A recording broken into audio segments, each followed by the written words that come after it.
Amém. Amém? Romanos, capítulo 1, verso 14, diz o seguinte. O apóstolo Paulo escreve o seguinte, logo no começo da sua carta aos Romanos, começa dizendo o seguinte: sou devedor, tanto a gregos como a bárbaros, tanto a sábios como a ignorantes.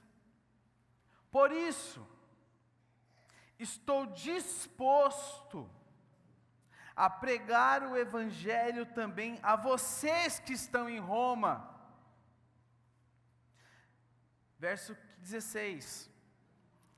Ele diz: não me envergonho do evangelho, porque é o poder de Deus para a salvação de todo aquele que crê, primeiro do judeu e depois do grego. Vamos ler o 17? Porque no evangelho é revelada a justiça de Deus, uma justiça que do princípio ao fim é pela, como está escrito, o justo viverá pela fé. Até aí. O apóstolo Paulo começa falando, logo no começo da carta dele aos Romanos, ele começa se apresentando, falando um pouco dele. Ele começa falando sobre pelo que ele foi chamado. E nós vemos logo lá, quando nós lemos no verso 14, ele falando: sou devedor. E lendo isso aqui me chama muita atenção, que ele diz: sou devedor tanto a gregos, como a bárbaros, tanto a sábios, como a ignorantes. E aí no verso 15 ele fala: por isso, ele se apresenta falando no verso 14 que ele é devedor a esse grupo de pessoas, a esses grupos de pessoas. E depois no verso 15 ele fala: por ele ser devedor, por isso estou disposto a pregar o evangelho. Ele se apresenta como um devedor do evangelho. E eu entendi que eu sou um devedor do evangelho. E trazendo para o nosso contexto de igreja, de comunidade, eu queria lhe falar que nós somos devedores do evangelho. Nós devemos o evangelho. Devemos o evangelho, sabe para quem? Para todas aquelas pessoas que estão ao nosso redor, que nós sabemos que não conhecem o evangelho e nós não falamos. Nós devemos o evangelho a essas pessoas. Por que ele dizia isso, apóstolo Paulo? Porque ele sabia que sobre ele recaía a responsabilidade de pregar o evangelho a todos os níveis de pessoas.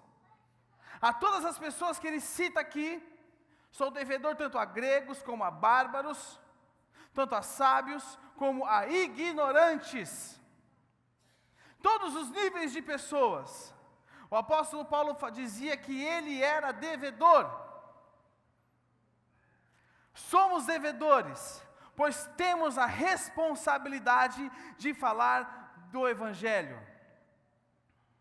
Temos uma ordem explícita de Deus, uma ordem clara de Deus. A palavra nos deixa uma ordem clara de pregar o evangelho a toda criatura. Lá no evangelho de Marcos, capítulo 16, não precisa abrir, logo no finalzinho, nós temos claro para nós que nós temos que pregar o evangelho. Temos claro que nós temos que falar do evangelho. Nós temos sobre nós a incumbência de pregar o evangelho. Abra sua Bíblia comigo em 1 Coríntios, capítulo 9, verso 16. Ainda o apóstolo Paulo falando sobre o evangelho.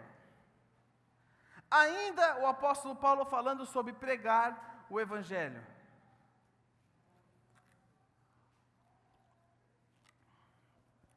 1 Coríntios, Capítulo 9, verso 16.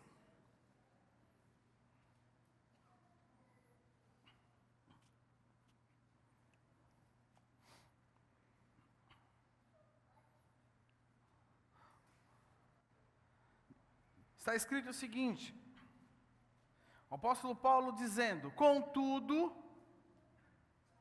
quando prego o evangelho, ele diz o seguinte, contudo, quando prego o evangelho, ele fala, não posso me orgulhar. Ele fala que quando ele prega o evangelho, ele não pode ficar orgulhoso disso, sabe por quê? Pois me é imposta a necessidade de pregar. Sabe você, quando abastece o carro, você fica todo orgulhoso? Pus gasolina no carro. Não, você fez a obrigação, porque se você não botar gasolina no carro, o que acontece com o carro? Ele não? Lembra, Fabiana? Lembra? Uma vez lá atrás, logo no comecinho, ela foi toda orgulhosa de mim e falou assim, coloquei gasolina no carro. Falei, muito bem, se não colocar gasolina, você não vai a lugar nenhum, né? É a mesma coisa, ele fala o seguinte, eu não posso me orgulhar de pregar o evangelho, pois me é imposta a necessidade de pregar. Aí ele fala o seguinte, ai de mim,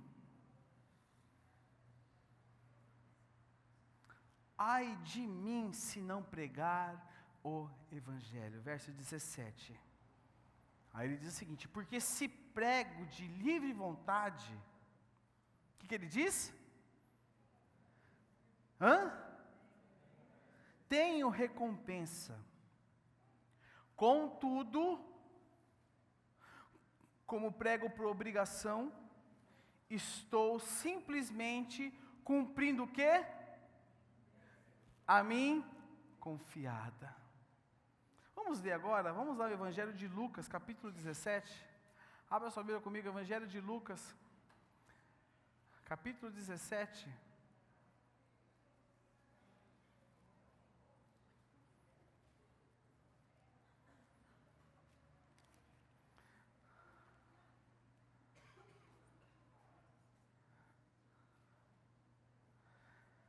Nós vamos ler do verso 1 ao verso 10, vamos ler o contexto inteiro, mas eu quero me deter mais com vocês no final.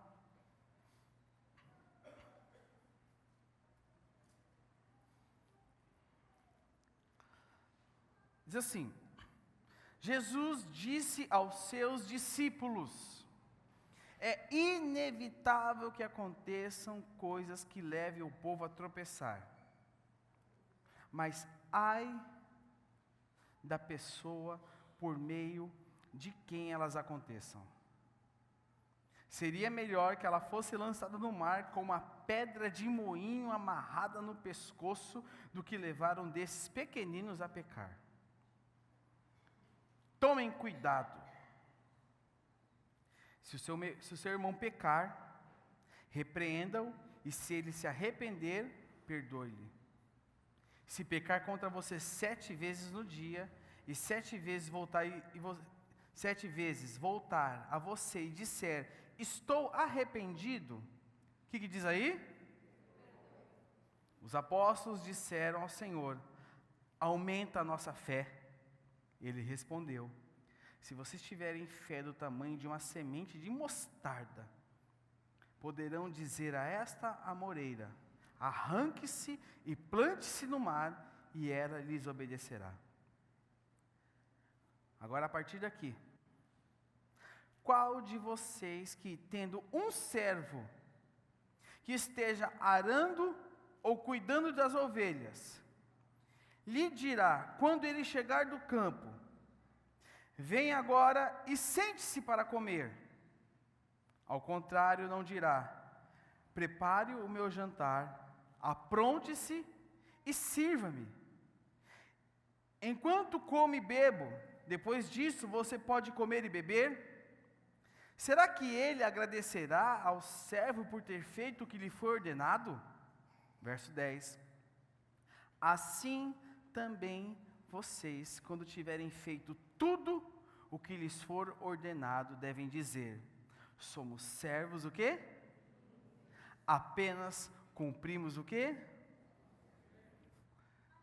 Jesus foi claro e direto. Irmãos, foi Jesus que falou isso, tá? Não fui eu, ninguém fica com reserva comigo. Jesus falou o seguinte: o servo inútil só faz aquilo que deve ser feito.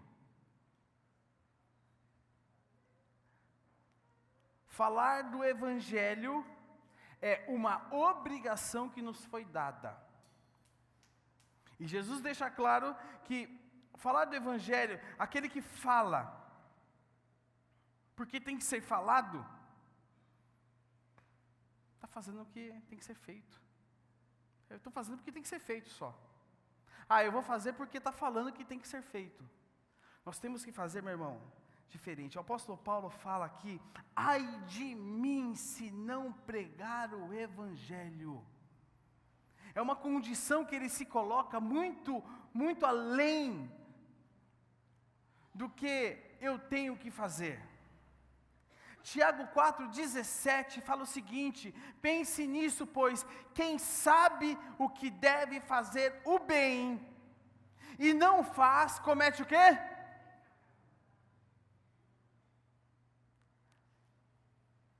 Falar do Evangelho é fazer o bem.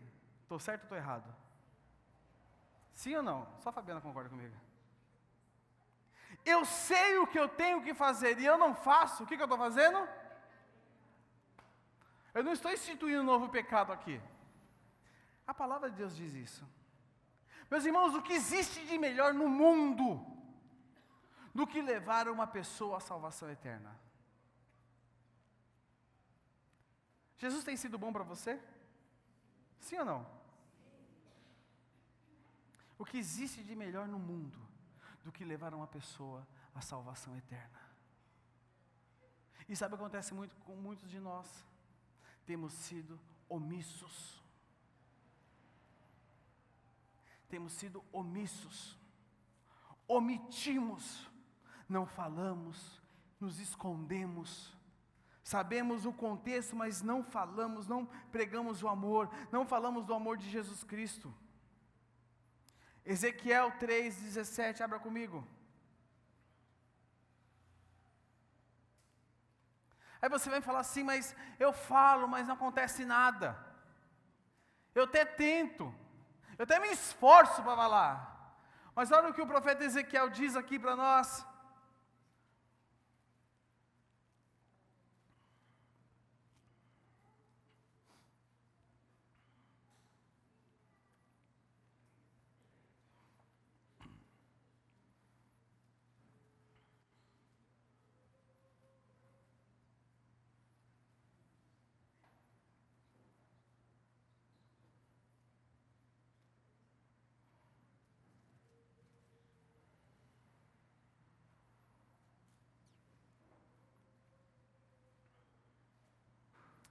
Diz o seguinte: filho do homem, disse ele, eu fiz sentinela para a nação de Israel. Por isso ouça a palavra que digo e leve a eles a minha advertência. Verso 18, olha, presta atenção agora, hein? Quando eu disser a um ímpio que ele vai morrer, e você não o advertir, nem lhe falar para dissuadi-lo dos seus maus caminhos, para salvar a vida dele, aquele ímpio morrerá por sua iniquidade. Agora preste atenção. Mas para mim, você será responsável pela sua morte. Mas para mim, você será responsável pela morte dele. Verso 19. Se, porém, você advertir o ímpio, e ele não se desviar de sua impiedade, ou dos seus maus caminhos, ele morrerá por sua iniquidade. Mas você estará o quê? Você estará livre dessa culpa. Presta atenção, irmãos. Sabe por que muitas vezes nós nos frustramos? Porque nós queremos converter todo mundo. A nossa responsabilidade não é converter, A nossa responsabilidade é falar. A minha responsabilidade e a sua responsabilidade é falar. A gente se frustra porque a gente quer converter. A gente quer converter até o papagaio. A gente quer falar para o papagaio, você dá Jesus, e o papagaio repete para todo mundo, você dá Jesus, você quer converter as pessoas. Mas a nossa responsabilidade é falar. E não é porque nós temos uma ordem, presta atenção, nós temos uma ordem clara que nós temos que fazer o quê? Pregar o Evangelho, certo ou errado? Não é porque nós temos uma ordem que é clara sobre as nossas vidas, que nós temos que fazer isso com obrigação. Nós temos que fazer isso com amor. Nós temos que fazer isso com amor. A palavra de Deus diz: maridos, amai quem? As vossas esposas. Por que você ama a sua esposa, Leandro? Ah, porque a Bíblia manda. Porque eu não aguento mais ela, mas eu amo porque a Bíblia manda. Está certo isso, irmãos? Eu a amo porque eu a amo. Aprendam, homens. Eu a amo porque ela é a melhor coisa que aconteceu na minha vida. Para a câmera, para ficar registrado. Quando você quiser, quando você estiver com raiva de mim, assista esse vídeo.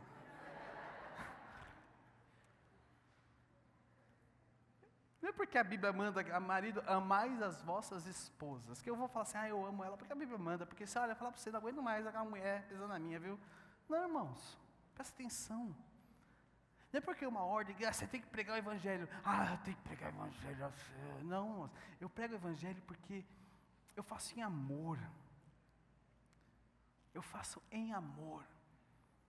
Eu faço em amor. Lá em Romanos, capítulo 1, no verso 15. Se você quiser voltar na sua Bíblia, lá em Romanos 1, 15. No verso 14, o apóstolo Paulo fala que ele era devedor.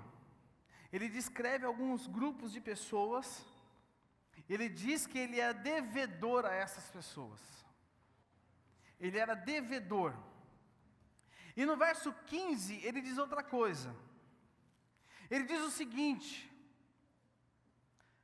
por isso, por ele ser devedor, ele diz que ele está disposto a pregar o Evangelho também a vocês que estão em Roma. O primeiro ponto é ser devedor. O segundo ponto que eu quero falar com vocês é estar disposto. Esse disposto que a NVI coloca para nós aqui, em algumas versões diz a palavra pronto. E algumas traduções fala, a tradução original significa voluntariedade. Significa boa vontade. Ou seja, não é somente estar debaixo de uma ordem, é ter voluntariedade, é ter boa vontade, é estar pronto, é estar disposto, é ter prontidão, é estar atento ao contexto ao seu redor, é fazer com amor, é ter prontidão. Ter prontidão. Atos 10 nos relata sobre a conversão de Cornélio. E presta atenção, irmãos. Foi necessário um anjo ir buscar Pedro para que Cornélio ouvisse do Evangelho. Hoje não podia ter falado? Não. O anjo foi até Pedro e trouxe Pedro para que Pedro falasse para Cornélio. Mas o que me chama a atenção era a disposição, a prontidão de Pedro. Já pensou se Pedro fala, agora não, anjo, eu estou ocupado. Eu estou ocupado. Eu tenho que acabar o que eu estou fazendo. Não, era a prontidão, ele estava disposto. Ele estava disposto a pregar o Evangelho para ele. Existe uma frase que o autor é desconhecido. Deixa eu fazer isso aqui. uma frase que o autor é desconhecido, que diz o seguinte: alguém orou o seguinte: Deus tem misericórdia dos perdidos. Alguém já orou assim isso já? Alguém já orou isso? Deus tem misericórdia dos perdidos. E Deus respondeu essa oração: eu já tive misericórdia, agora é você quem precisa ter.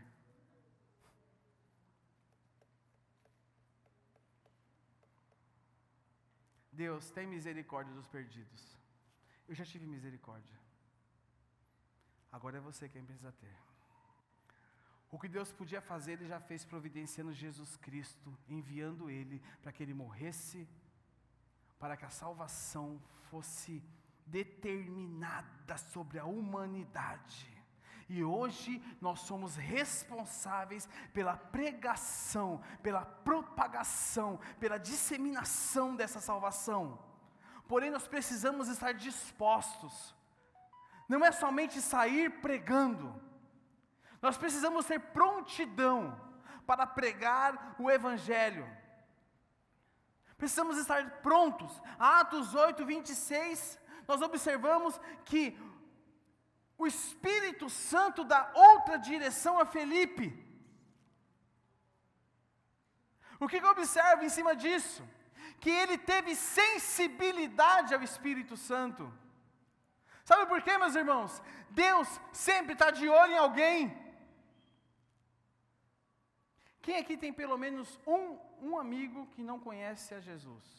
Levante a mão. Levanta a mão alta assim, ó. Isso, quero ver.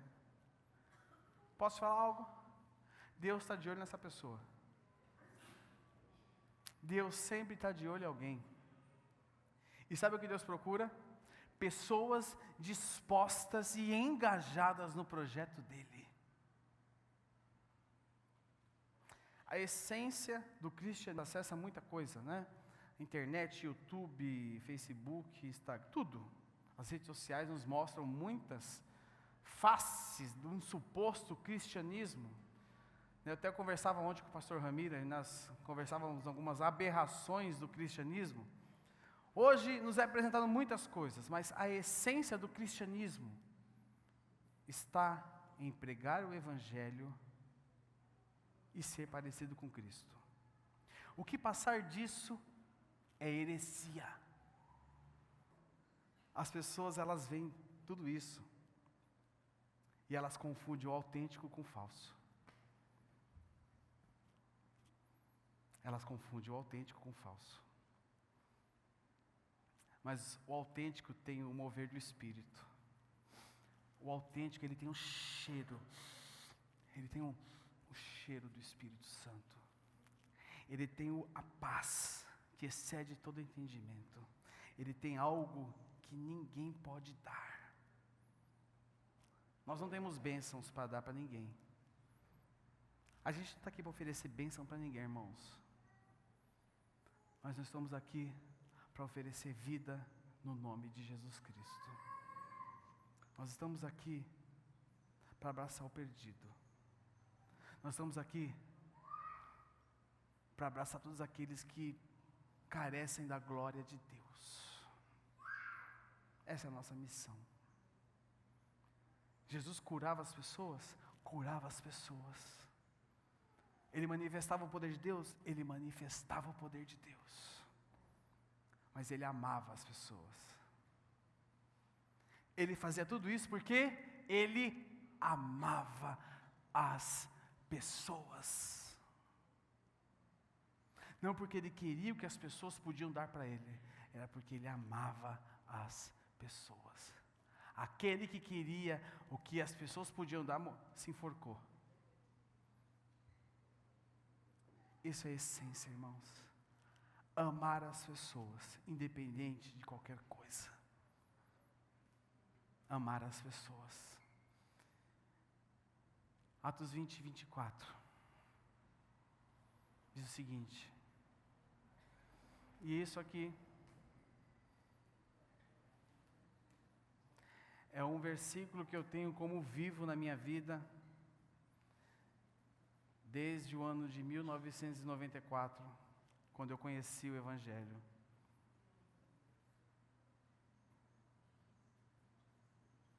Diz o seguinte: quando eu conheci o Evangelho mudou a minha vida, Atos 20 e 24. Quando eu conheci o Evangelho mudou a minha vida, esse versículo se tornou vivo para mim. E isso aqui eu leio, eu tenho isso como algo que me conduz. Todavia não me importo, nem considero a minha vida de valor algum para mim mesmo. Se tão somente puder terminar a corrida e completar o ministério que o Senhor Jesus me confiou, de testemunhar do Evangelho da graça de Deus. Isso é importante para mim. Testemunhar do Evangelho da graça de Deus.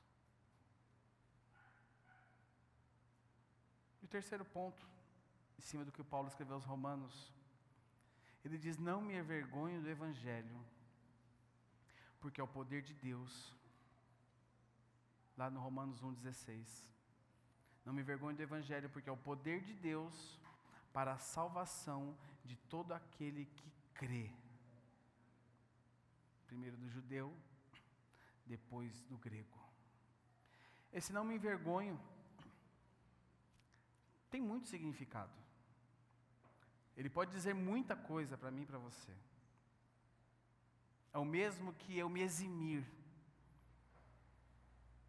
de eu me privar disso, de eu não quero. Eu não falo porque eu tenho vergonha. Eu não falo porque eu não quero. Eu não falo porque eu não consigo. Eu posso te falar algo. Quando você fala, é o Espírito Santo que fala através de você. Quando você fala, é o Espírito Santo que fala através da sua boca. Sabe por quê? Porque o Evangelho é o poder para a salvação de todo aquele que nele crê. Nós precisamos ter isso vivo em nossas mentes, meus irmãos. Nós precisamos ter isso vivo em nossas mentes. Abra sua Bíblia comigo, nós estamos caminhando para o final já. Em Hebreus capítulo 13. Hebreus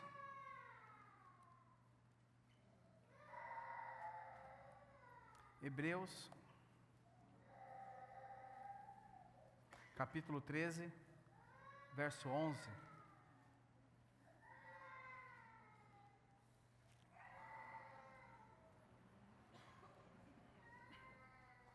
Hebreus 13, 11.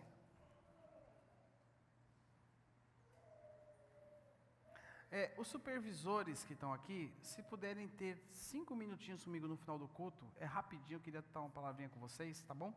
É uma direção que eu quero dar para as células dessa semana. Rapidinho. Hebreus 13, verso 11. Diz o seguinte: o sumo sacerdote leva sangue de animais até o Santo dos Santos, como oferta pelo pecado. Mas os corpos dos animais são queimados fora do acampamento. Verso 12. Assim Jesus também sofreu fora da onde?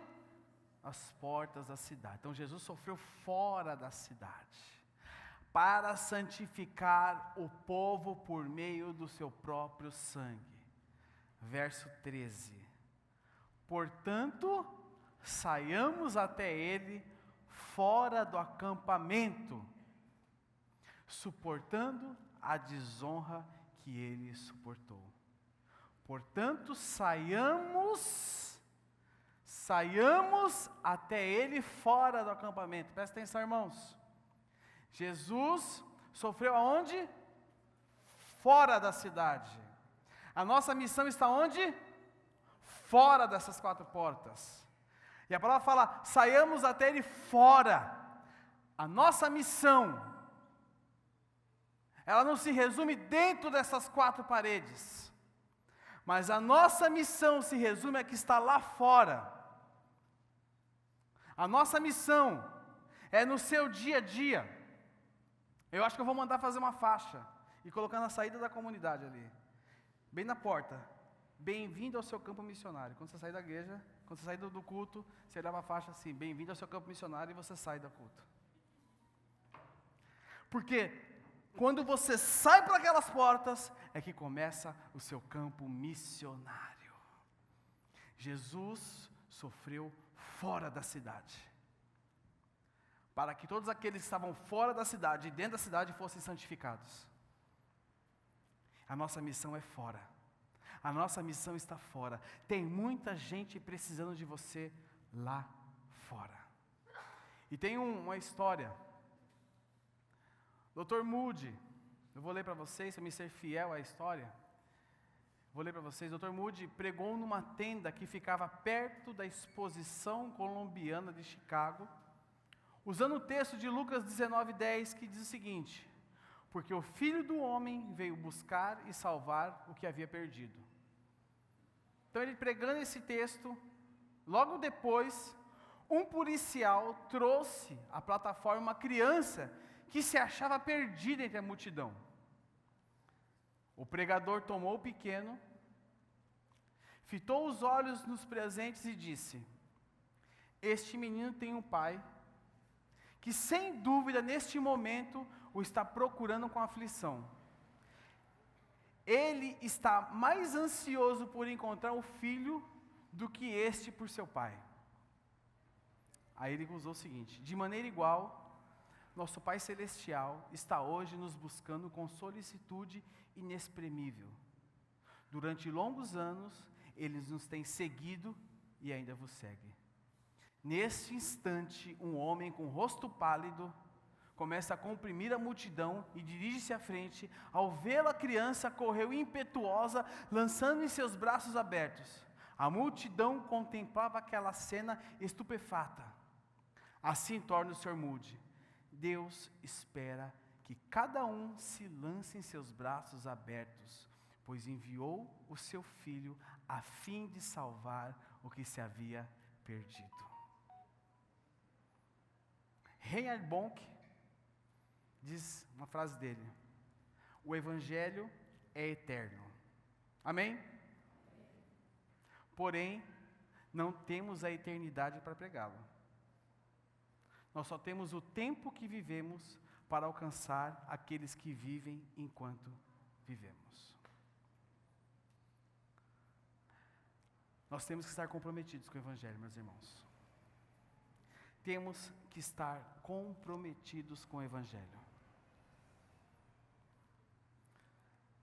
Buscai, pois, em primeiro lugar o reino de Deus e a sua justiça, e as demais, tudo que passar do reino de Deus é demais, vos serão acrescentadas.